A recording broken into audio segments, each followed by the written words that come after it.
आज है 18 फरवरी और हम शुरू करते हैं आज के करंट अफेयर्स। पहला है लवनी डांस के बारे में। एक लवनी डांसर है मेघा गाडगे। इन्होंने कहा कि लवनी डांस जो परफॉर्म होता है उसमें बहुत ज़्यादा वल्गैरिटी और ऑब्ससेनिटी है। ठीक है। लवनी डांस महाराष्ट्र का एक फोक आर्ट डांस है। इसमें सिंगिंग, डांसिंग और इनेक्टमेंट होता है। लवनी जो शब्द है ये लवण्य से आया। लवण्य का मतलब ब्यूटी होता है और ये पेशवा के टाइम में ज़्यादा पॉपुलर हुआ था। वहाँ जो उनके सोल्जर्स थे उनके इंटरटेनमेंट के लिए इसका इस्तेमाल किया जाता था। ठीक है। लवनी डांस के कई सारे सब जेनर्स भी हैं, जैसे श्रृंगारिक एक है उसी का। फिर है कि जो इलेक्शन कमीशन ऑफ इंडिया है वो कैसे डिसाइड करता है कि अगर दो फैक्शन है किसी एक पार्टी के तो उनमें से किसको सिंबल मिलना चाहिए। ठीक है। इसके लिए symbol reservation and allotment order 1968 है, जिसके तहत ईसी जो हमारे इलेक्शन कमीशन है वो एम्पावर्ड है कि वो डिसाइड कर सकता है कि किस फैक्शन को ये जो सिंबल है उनका इलेक्शन सिंबल वो किसको मिलेगा। ठीक है। और जो भी ऑर्डर होगा वो बाइंडिंग होगा दोनों पर। ठीक है।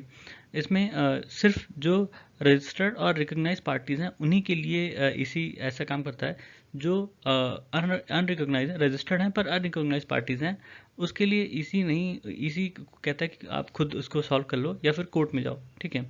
और ये सिंबल होता है उसको डिसाइड करने के लिए वो जो उनके ऑफिस बेयरर हैं, डेलीगेट्स हैं, एमपीज, एमएलएज हैं, उनकी मेजॉरिटी जिस फैक्शन के पास होगी, ठीक है, वो सिंबल उसी के पास जाता है।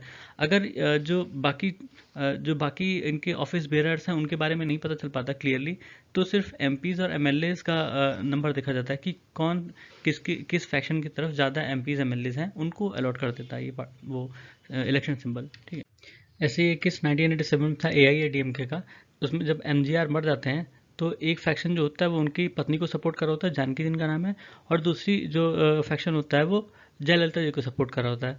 और जो जानकी जी थी उनके सपोर्ट में जो एमपीज और एमएलएस थे वो थे मेजोरिटी, उनकी मेजोरिटी थी। लेकिन जो जयललिता थी उनके केस में जो ऑर्गेनाइजेशन, पार्टी का ऑर्गेनाइजेशन के और बियरर्स, ऑफिस बियरर्स होते हैं और कुछ एमएलएस, वो सपोर्ट में थे। ठीक है। तो इसमें काफ़ी कन्फ्यूजन थी कि किसको सिंबल दिया जाए। ठीक है। उसके बाद जो स्प्लिट पार्टी होती है, मतलब जो नई पार्टी बनती है, जो एक को सिंबल मिल गया और दूसरी पार्टी का क्या होता है, दूसरी जो फैक्शन होता है उसको ईसीआई कहती है कि आप उसको अपने को एक एज अ पार्टी रजिस्टर करें। ठीक है। वो रजिस्टर करेंगे और उनको एक नया सिंबल दिया जाएगा और फिर उनके जो अगला इलेक्शन में परफॉर्मेंस होगा उस बेस पे तय होगा कि ये स्टेट पार्टी या नेशनल पार्टी है कि नहीं। इंडिया में दो तरह के पेंगोलिन पाए जाते हैं, एक इंडियन पेंगोलिन और एक चाइनीज़ पेंगोलिन। ठीक है। इंडिया में बिहार, वेस्ट बंगाल, असम में दोनों ही तरह के पेंगोलिन्स पाए जाते हैं और बाकी पूरे इंडिया में इंडियन पेंगोलिन्स पाए जाते हैं। ठीक है। और ये जो दोनों ही स्पीशीज़ है, मतलब इंडियन पेंगोलिन और चाइनीज़ पेंगोलिन, दोनों ही वाइल्ड लाइफ प्रोटेक्शन एक्ट के शेड्यूल 1 में है और साइट्स के अपेंडिक्स 1 में है। ठीक है।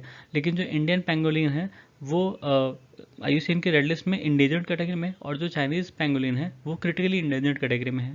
ठीक है।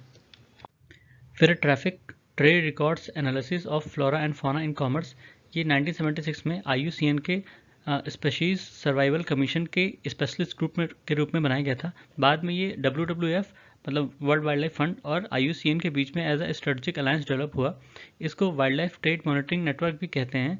और ये जो एक तरह का नॉन गवर्नमेंटल ऑर्गेनाइजेशन है जो कि जो वाइल्ड एनिमल और प्लांट्स के जो ट्रेड है उसको मॉनिटर करता है। ठीक है। ये बताता है कि कौन सी स्पीशीज़ का ट्रेड हो रहा है और उनको उनसे कितना नुकसान हो सकता है। फिर है वायु लिंक प्लेटफॉर्म, जिसको इंडियन एयरफोर्स ने डेवलप किया है। ये जैमर प्रूफ कम्युनिकेशन इनेबल कर सकती है उनके बेस स्टेशन से। ठीक है।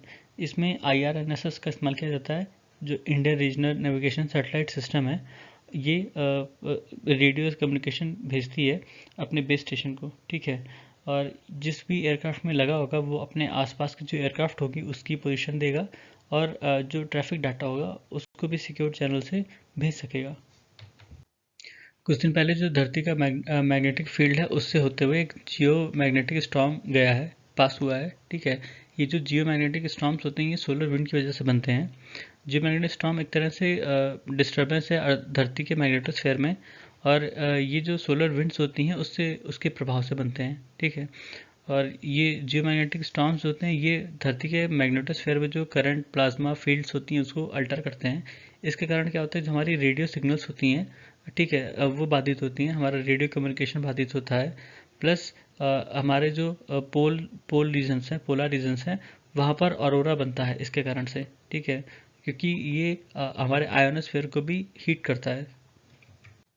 आयोनोस्फीयर एक्सपेंशन की वजह से सैटेलाइट ड्रैग बढ़ जाता है और जो उनका ऑर्बिट होता है उसको कंट्रोल करना मुश्किल हो जाता है। सैटेलाइट इलेक्ट्रॉनिक्स जो होते हैं वो डैमेज हो जाते हैं स्पेस में खासकर, ठीक है। और इस कारण से हमारा जो नेविगेशन सिस्टम है वो भी डिस्टर्ब हो सकता है। जो पावर ग्रिड्स हैं, पाइपलाइंस हैं, वो भी डिस्टर्ब हो जाती हैं अपने यहाँ, ठीक है। सोलर विंड जो है वो चार्ज पार्टिकल होते हैं जो सन से आउटवर्ड बहते हैं, सन के बाहर होके, ठीक है। इनकी स्पीड करीब 900 किलोमीटर पर सेकंड की होती है और इनका टेम्परेचर जो है 1 मिलियन डिग्री सेल्सियस तक हो सकता है।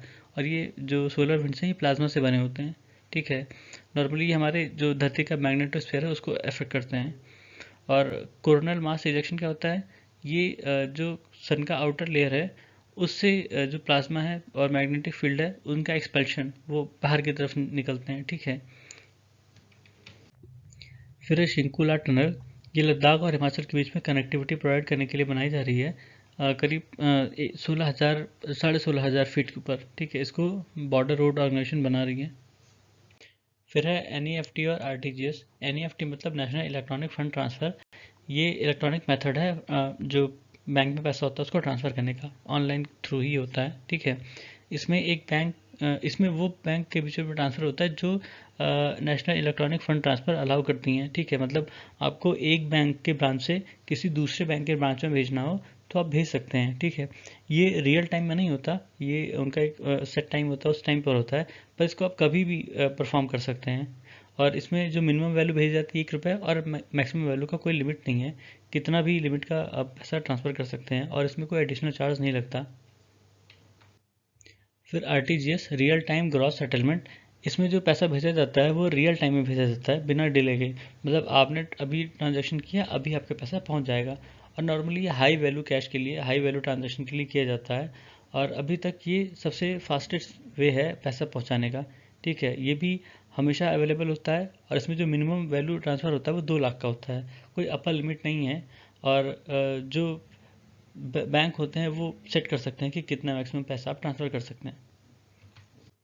फिर है यक्षगाना। ये कर्नाटक में परफॉर्म किया जाता है, एक तरह का ट्रेडिशनल फोक डांस फॉर्म है, ठीक है। कर्नाटक में पॉपुलर है और इसमें डांस, म्यूजिक, सॉन्ग, स्कॉलेड डायलॉग, कलरफुल कॉस्ट्यूम्स वगैरह होते हैं, ठीक है। इसमें जो लीड एक्टर होता है उसको भगवथा कहते हैं, जो मेन स्टोरी टेलर होता है एक तरह का, ठीक है। अगर यक्षगाना की बात करें इसमें काफ़ी चीज़ें होती हैं। नॉर्मली इसमें जो इनके फॉक्स होते हैं, जो कहानियाँ होती हैं वो हिंदू एपिक्स रामायण और महाभारत से ली गई हैं और इसमें जो लीड सिंगर होता है उसको भगवथा कहते हैं, ठीक है।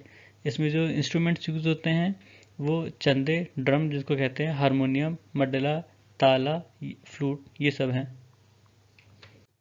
नेशनल ग्रीन ट्रिब्यूनल एक्ट 2010 के तहत बना था। इसका जो प्रिंसिपल ब्रांच है वो नई दिल्ली में है और उसकी बाकी ब्रांचेस भोपाल, पुणे, कोलकाता, चेन्नई में हैं, ठीक है। और जो कंपोजिशन है इसमें चेयरमैन, कुछ जुडिशियल मेंबर और कुछ एक्सपर्ट मेंबर्स होते हैं। इन सबका कार्यकाल 5 साल का होता है और इसमें से कोई भी रीअपॉइंटमेंट के लिए एलिजिबल नहीं है, ठीक है।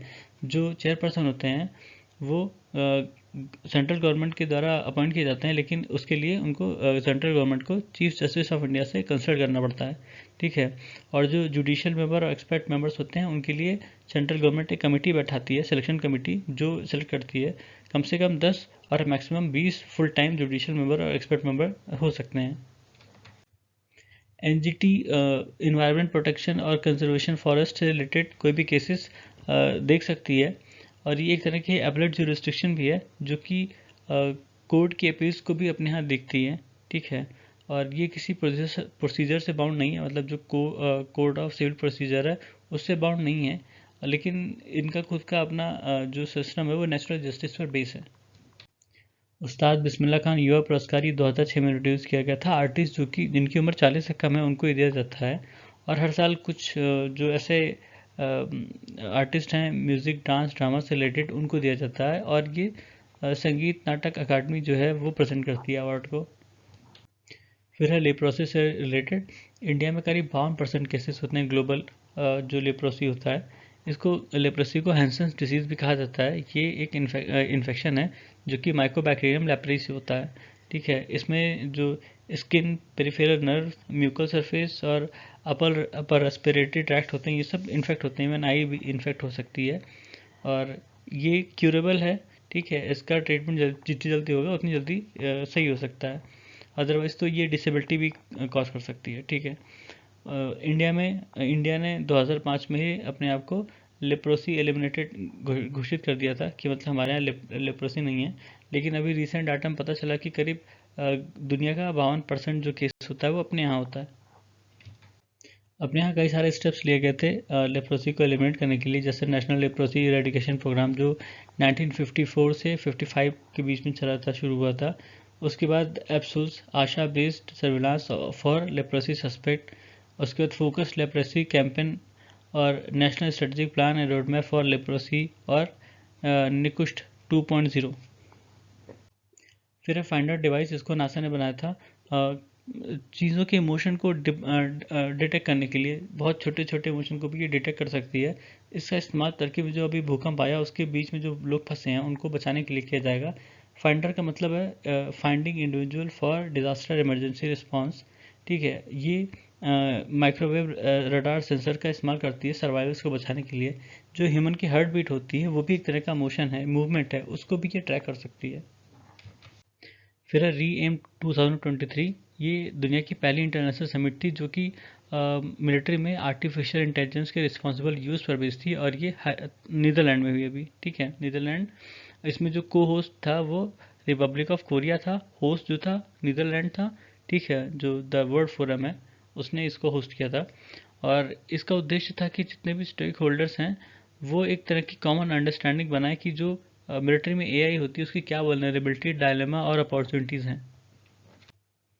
ओहायो केमिकल स्पिल, ओहायो एक जगह है यूएस में जहाँ पर एक ट्रेन जो है वो कई सारे केमिकल जाती है और वो पलट जाती है, तो वहाँ पर ये केमिकल गिर पड़ता है। इसमें से मेन जो था विनाइल क्लोराइड। वो लोग क्या करते हैं, ऑफिशियल जो रहते हैं वो इन केमिकल्स को हटाने के लिए उसको जलाने की कोशिश करते हैं वहाँ पर। ठीक है, तो विनाइल क्लोराइड जो होता है वो एक तरह की इंडस्ट्रियल गैस है, कलरलेस है, जो आसानी से जल जाती है। और इसका यूज़ जो पॉलीविनाइल क्लोराइड होता है पीवीसी उसके बनाने में करते हैं। और ये जो है ये कमर्शियल प्रोडक्ट है जो टोबैको स्मोक में इस्तेमाल की जाती है। अगर इसका एक्सपोजर ज़्यादा दिन रहता है किसी के साथ तो उसको कैंसर हो सकता है, लीवर कैंसर हो सकता है, ब्रेन या लंग कैंसर हो सकता है, लिम्फोमा, ल्यूकीमिया भी हो सकती है। फिर है मेहरौली के बारे में। ये 11वीं शताब्दी में जो आनंदपाल टू थे तोमर डायनेस्टी के, उन्होंने इसको बनाया था, और बाद में इसको किला राय पिथौरे के नाम से जाना गया मुगल काल में। ठीक है, जो अबुल फजल था उसने इसके बारे में लिखा था आईन अकबरी में। और तोमर के बाद ये चौहान के पास पहुंचा जो जिन्होंने इसको बाद में फोर्टिफाई किया।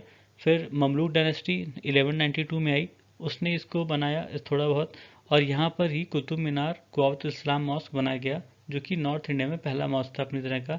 इंडिया में जो ओल्डेस्ट मॉस्क है वो चेरामन जुमा है जो कि केरला में है, और उसको अरब मर्चेंट्स ने बनाया था। ठीक है, तो ये था आज हमारे करंट अफेयर्स। सुनने के लिए धन्यवाद।